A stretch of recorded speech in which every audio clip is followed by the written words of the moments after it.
Welcome to Mission to Inspire with Sha Agivadi, where inspiration, purpose, and abundance come alive. Together, we'll empower lasting change, helping you step boldly into your greatest potential. Hi, everyone. Welcome to Mission to Inspire. My name is Shola, and I've got our wonderful guest here with me today. His name is Jeffrey Peterson. Hi, Jeffrey. How are you? Good morning. I am doing fine, Shola, and thank you again for having me on your podcast. I was really looking forward to this. Thank you so much for joining us today. Thank you. So we got we're fully packed with the interview today. But before we dive into the interview proper, just a few housekeeping. First of all, I want to say that my book is out. It's titled Jealous for You, and it's on Amazon. So the link will be below in the description. Please buy my book. I'll just show you a glimpse. Jealous for You, right? Oh, that looks fantastic. And also my coaching session, the link will be below. So if you want to join me on my coaching, please just go into the description and you see the link there. So Jeff will be talking about real estate. Well, not real estate entirely, but how to build a real estate empire. So we'll be talking about that today. Okay.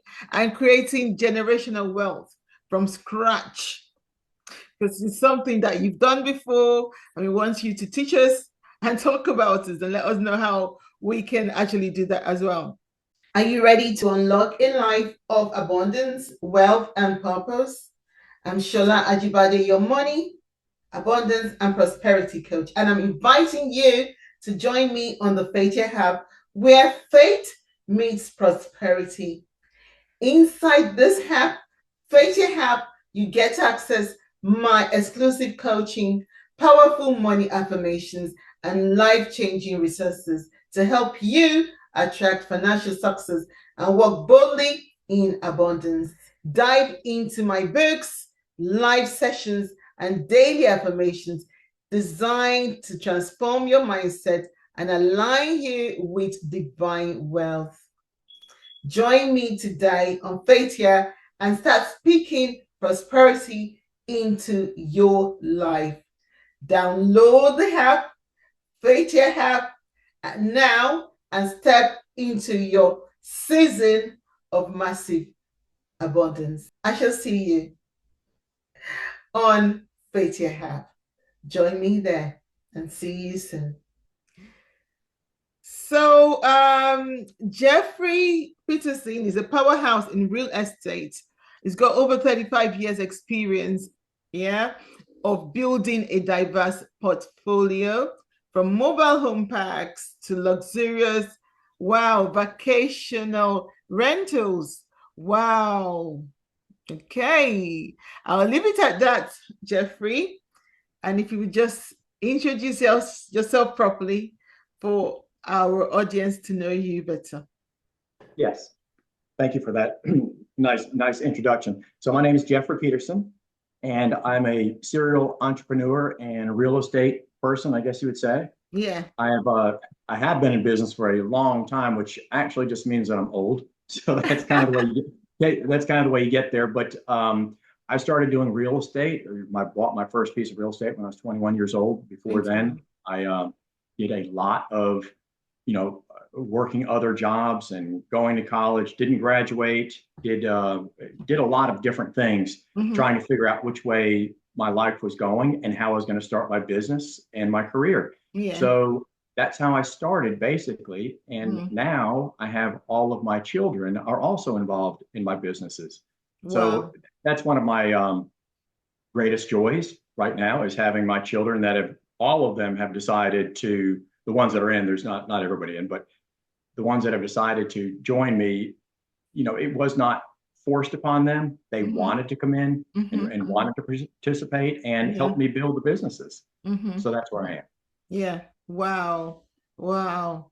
Well, you actually created generational wealth there by getting your children involved in real estate already. So, I mean, what else can we do? Exactly.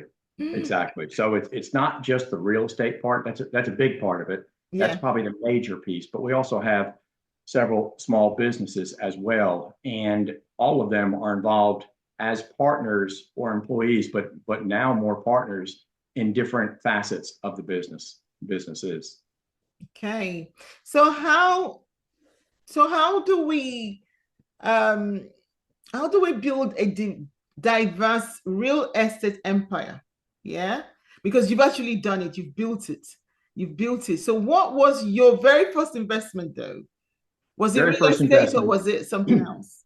No, the very first investment was real estate, Okay. and it was the very first real estate was my first investment was which was a small house outside of Greenville, North Carolina, Mm-hmm. and I was looking at this major, massive house that I wanted to renovate, and the owner showed it to me, and it had so much work to be done to it. I mean, it looked like it just needed to be torn down, but I loved that house. Right. And he told me, he said, "Look, young fella," he was an old guy, and he did say that. He said, "Look, young fella," he goes, Yeah. "let me show you this little house over here. Mm-hmm. Myself and my wife lived in this for 30 years, and now Wow. we live right down the street." He said, Mm. "But let me show you this." And it was a picture perfect little 800 square foot house with a standalone garage Mm-hmm. out back. Yeah. And I was like, this isn't what I was thinking, but I could own this house if I could just talk to this man into selling it to me. I had Wow. already started my upholstery business, Mm-hmm. and I was thinking to myself, I could have my upholstery shop right out back in this garage and have my small house right here, and it would be just perfect. Yeah. The Okay. uh, the problem with Wow. that is I did not have a dime to my name. Like I Mm. had, when I say I had nothing, I mean I had nothing. So I had just read a book, and it was How to Buy Real Estate with Little or Nothing Down, right? So, and I'm trying to think of the author, but it escapes my memory at the moment. But anyway, I read this book, and it was how to negotiate and how to talk to people and get them to sell. So I knew the man had owned the property for years, didn't have any debt on it. So I came to him with this extremely elaborate plan on how I could do this, and he would just carry the note. And so that's he agreed to go along with me. So we did that, and I wound up making payments to him. Mm. He signed the house over to me, and we did that, and it worked out very well for several years. But that was my first successful property that I had. Wow. Wow. So you bought your first property with no money down, basically. Yes, yes. And I've done that a few times. Mm-hmm. That's not the easiest way. Sometimes it'll be a trade, or sometimes you just need to look and see what the seller is actually wanting, like what Yeah. his motivation is. Mm-hmm. And sometimes it's not just the money. It's not just In the this money. instance, if Yeah. the gentleman, and I knew his motivation. So in this instance, the gentleman owned the property free and clear, but he wasn't making any money on it. And interest rates at the time were 20, 21%. So no one could really buy real estate. That was a lot. Yes, yes. So I What made a year deal was with that? him. That was in 1980, 81, somewhere right around there. Mm. I think it was 81. Right. But so the problem that I had, of course, was how do I motivate him? And I said, look, you're getting no money over here. But no one is going to buy this house because no mortgage company is going to loan it at 20 or 21%. So I offered to give him 12%. And the first year he gave me interest free. So the first year I just paid everything I paid went straight to the principal. Mm-hmm.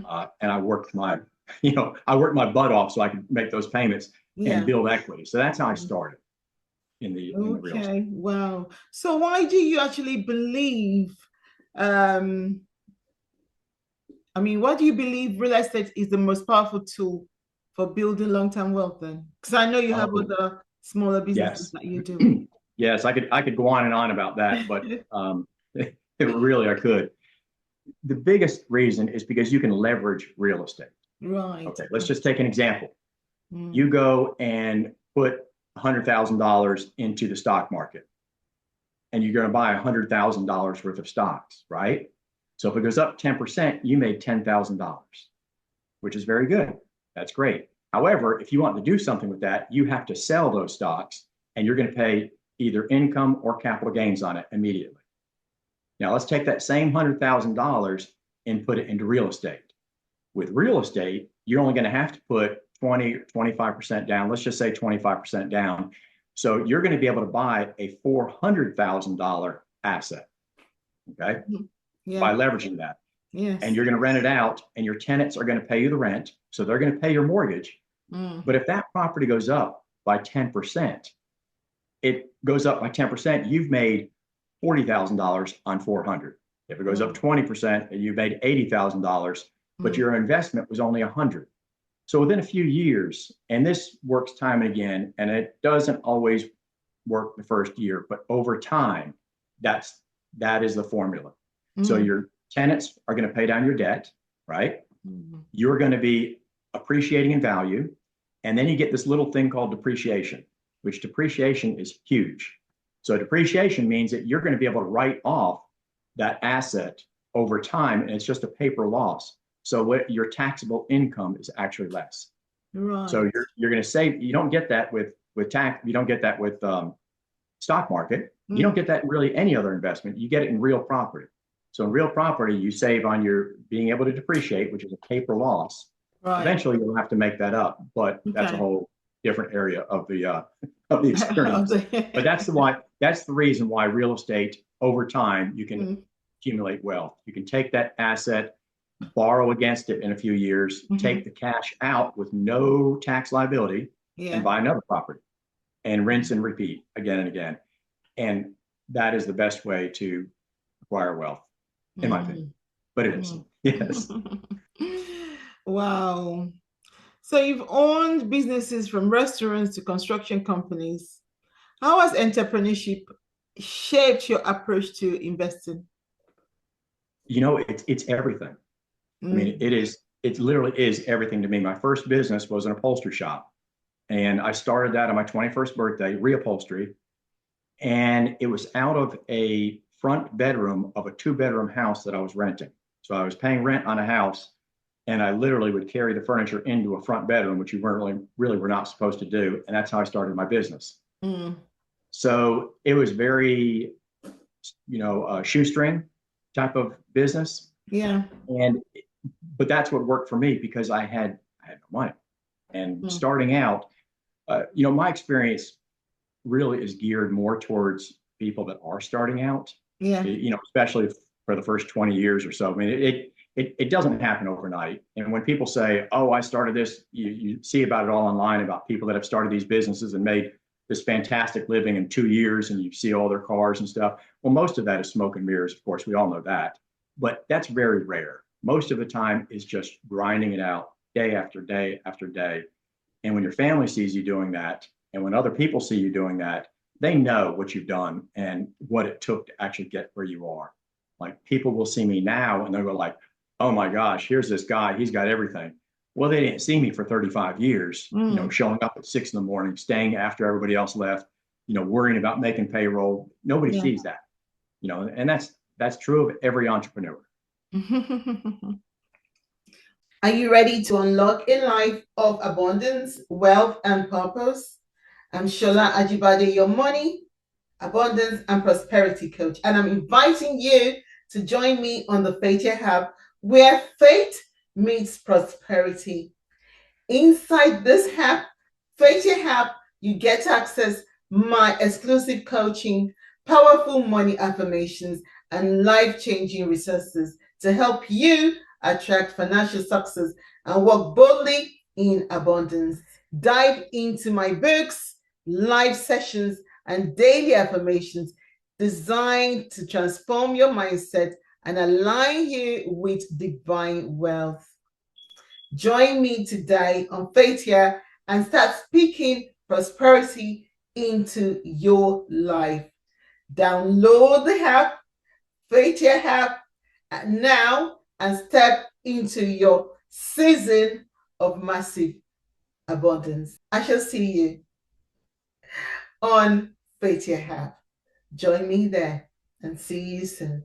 What are the key principles behind creating a successful multi-generational family business then?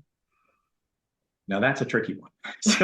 So I thought about this, and when you think about that, I have to come to the understanding that with me, it's about getting my children involved in an early age. Yeah. So they understand the businesses from the inside out.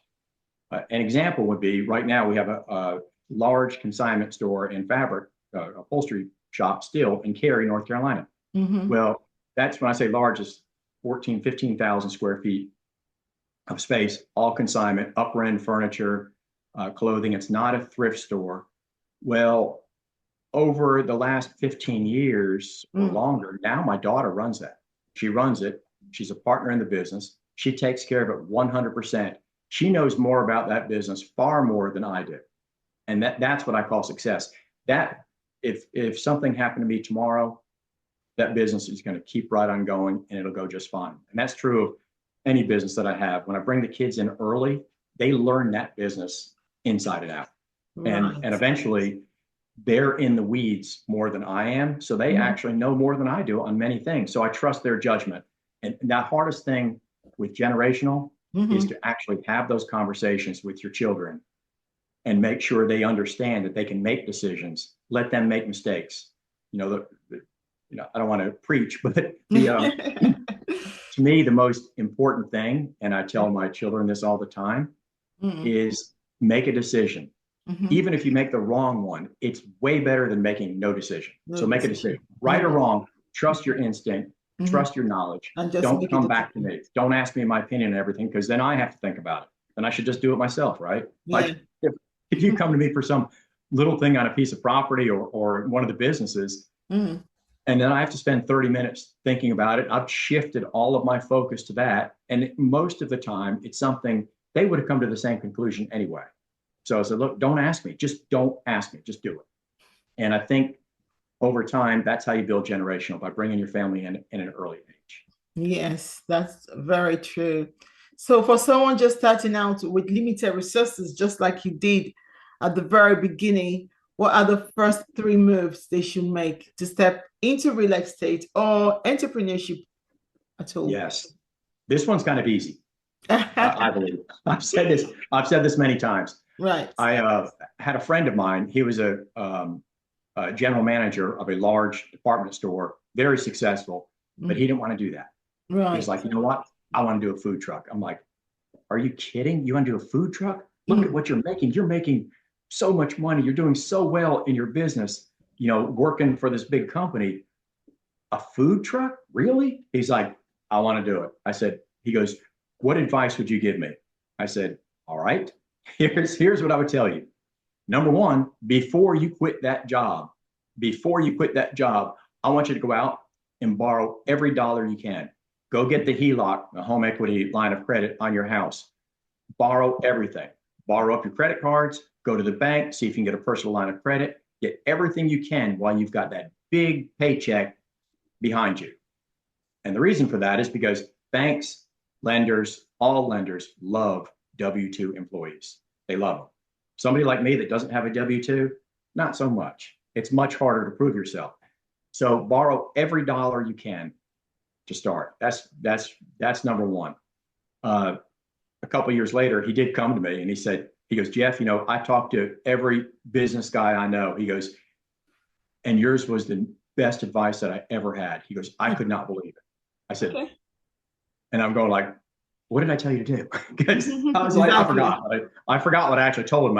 It was good. Just kidding, but I figured it was good. So he said, no, you told me to borrow every dollar I could. I said, yeah. And do you know why I told you that? He said, yeah, I do now. I said, why?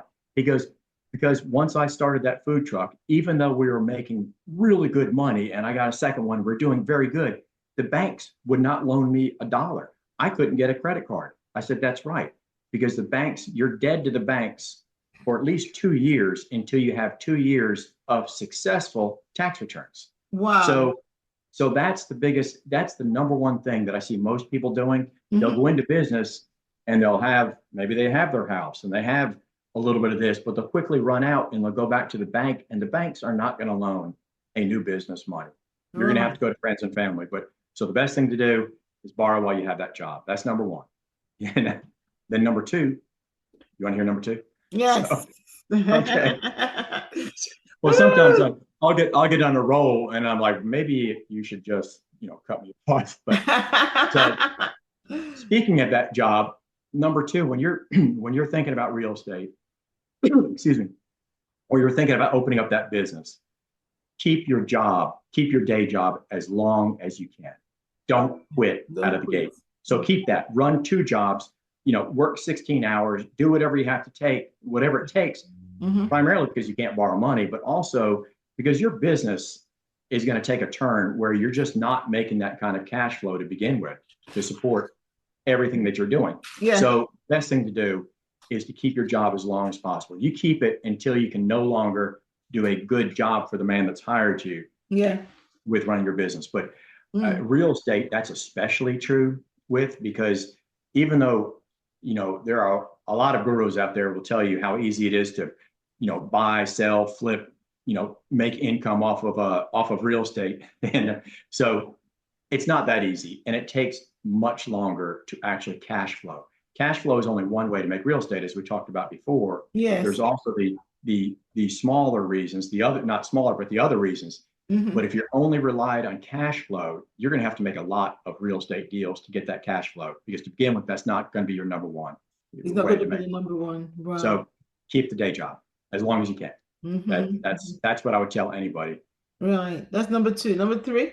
That's number three. I knew there's a number three. There is a number three. Yes. Here's a number three. Okay.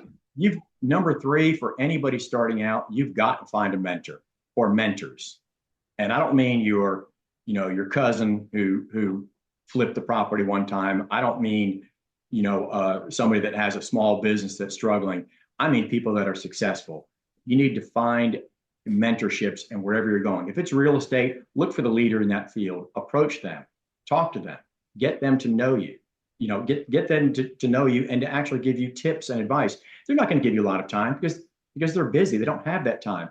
But if you express an interest and show them you're taking the steps to be successful yourself, yeah, you will have mentorships. Right. And then the other part to number three is also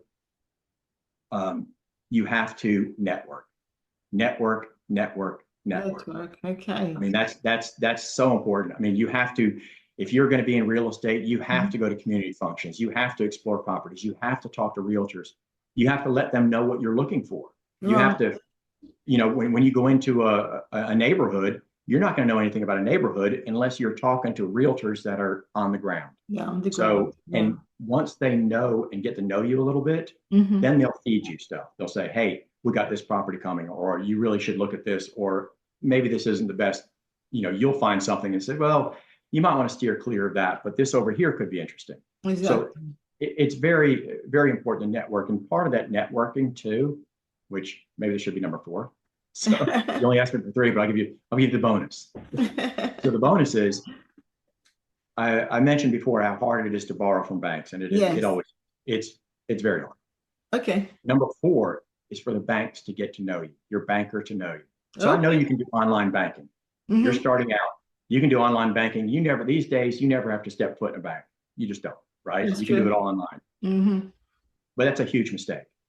You should be going into that bank all the time, and you should introduce yourself to your local bankers. I'm not talking about just the tellers, although also the tellers, but your local banks. Get them to know you. Show them your financials. Tell them what you're doing. Okay. So when you actually eventually approach them with a deal, they already know who you are. Yeah. They know who you are. They said, oh, we know this guy. We've been watching him now for the last 2 years. Oh, what do you have here? And they can offer you advice as well. So they're a great mentoring opportunity. But the most important thing is to get your bankers to know you. Wow. Get the bank to know you. Wow. Yes. Well, I had a small story with this. Recently, I had a friend down here at the beach. I'm down here at the beach a lot. And he has a very successful business, and he was wanting to expand. And he told me, he said, well, how do I go and borrow the money? I said, well, who's your banker? He said, well, I don't know. I mean, I know I bank with these people, but I don't really know them. I said, are you joking? Really? I mean, you have all this experience. You're very good at what you do, but your banker doesn't know who you are. Now you're going to bring them something totally different, and you're going to be starting from scratch. I said, have they seen any of your financials? He said, no. I said, well, you need to show them what you're doing. You need to have a history with them. Once they get to know you, like with myself and my bankers, although it's still hard, it's always hard. They know who I am. They know who I am. They know what I do. They, I don't keep them waiting on financials. I give them complete financials, not scribble down stuff. I make it a point to do spreadsheets and show them exactly what I'm doing. I show them the pitfalls. I show them what's going well.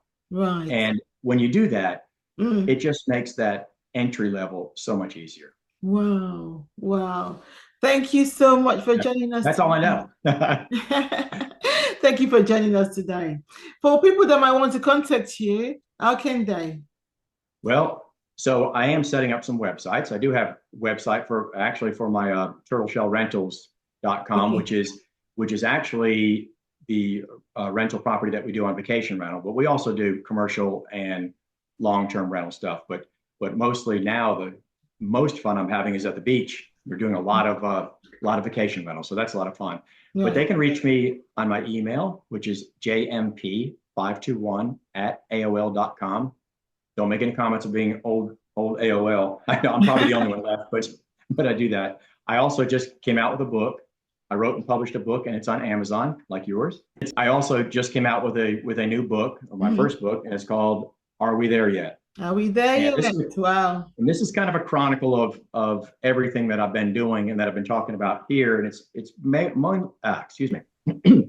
mainly geared towards beginning entrepreneurs, but also family businesses, how to integrate family in there. And it, amazingly enough, it did become an Amazon bestseller in the first month. So I have that. That was kind of nice. I didn't really expect that to happen, but it did. And I do like talking about that kind of thing with people. Anybody can find me on that book or on Amazon. Yeah. I do have Facebook and of course Instagram. Can't think of my handles, but they can email me, and I will get all that to them. Okay. But, so if I have all of that, it will be in the show notes so people can see how to contact you, and then they can contact you. I think you do. I think you do. Okay. And also, I want to take a look at your book. I want to read your book. Ah, that's very exciting. It's very exciting. Great. Thank you. I'll send you the ebook, but then it's on Amazon. I'll send you the link as well. Yes. Yeah. I'll be able to find it just from what you showed me. Okay. I think. All right. I'll send you the link. Yes. Thank you so much for joining us today. Any inspirational advice for people out there? You have to just keep going. You're gonna have bad days and good days. The true mark of an entrepreneur or somebody that wants to get ahead are the ones that work when they don't feel like it. So you have to have that discipline. And it's not just when you're motivated. So there's motivation and there's discipline. Right. Motivated, you can do great things. Discipline, you have to do when you're not in the mood. Right. So I would say that if you think being an entrepreneur is 9 to 5, or if you think real estate is passive, it's not. And if you think you want to work 9 to 5, just keep a job. Yeah. So if you are excited about what you're trying to do, keep doing it. Follow other podcasts, follow leaders in the field that you want to be in, and you will be successful. And you'll be successful. Thank you so much for joining us today, Jeffrey. Thank you, Shola. I appreciate it. You're welcome. Thank you, everyone, for joining us. And until next time, it's Shola and Jeffrey on Mission to Inspire. Bye. Thank you.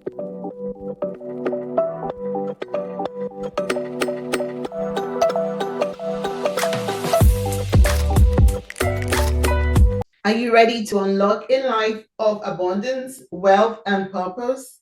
I'm Sha Agivadi, your money, abundance, and prosperity coach, and I'm inviting you to join me on the Faithia Hub, where faith meets prosperity.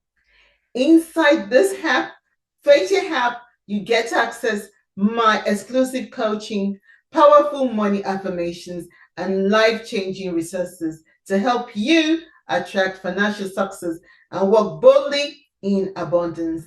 Dive into my books, live sessions, and daily affirmations designed to transform your mindset and align you with divine wealth.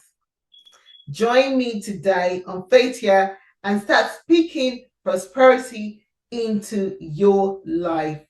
Download the app, Faithia app, now and step into your season of massive abundance. I shall see you on Faith You Have. Join me there and see you soon.